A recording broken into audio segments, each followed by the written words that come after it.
Mungu hatupi tunavyovitaka. Mungu anatupa tunavyovihitaji. Kuna wakati wewe unavyovitaka sivyo vinavyohitajika kwako. Mungu anaweza kukupa anavyoona unavihitaji wewe. Unaweza kuona wakati huu nahitaji fedha nyingi, lakini unakuta mbele za Mungu anakuona unachokihitaji ni wewe kutetewa na kulindwa sana.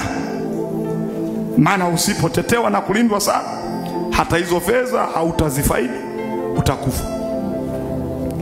Lazima uelewe matumizi ya fedha na kuzifaidi fedha ni duniani.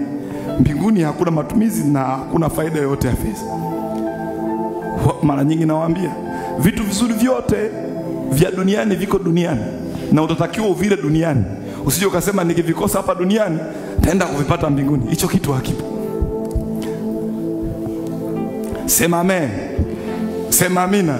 Hapa vyakula hapa duniani kula, vya kufaidi duniani hapa faidi. Maana ni andiko. Tukikufuata wewe Yesu tutapata nini? Anaambiwa Petro mara 100. Maana yake tunayo neema ya ukamilifu ya kupokea kila kitu.